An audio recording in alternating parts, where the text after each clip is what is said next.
Еще совсем недавно в автодорожном округе было непроходимое болото. Теперь на его месте многофункциональная спортивная площадка с зоной отдыха. Ее официальное открытие состоялось в минувшую пятницу. И то, что вы смогли сделать, это самый лучший, самый яркий и на сегодняшний день самый первый пример инициативного бюджетирования. Вы такие огромные молодцы, потому что на самом деле дело новое. И вы по городу Якутску, повторюсь, первые.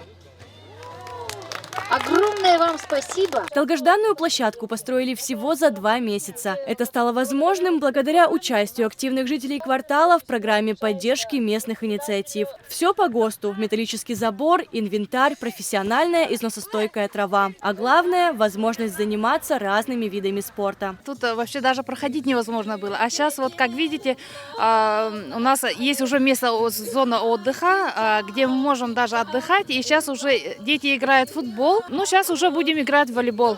У нас ежегодный турнир даже есть между частными секторами. И мы каждый год уже турниры проводим по волейболу. Конечно, только на этом не останавливаемся. У нас планов очень много. Уже в следующем году активисты планируют дополнить площадку уличными тренажерами. Кристина Ясинская, Айсен Попов, Якутск ТВ.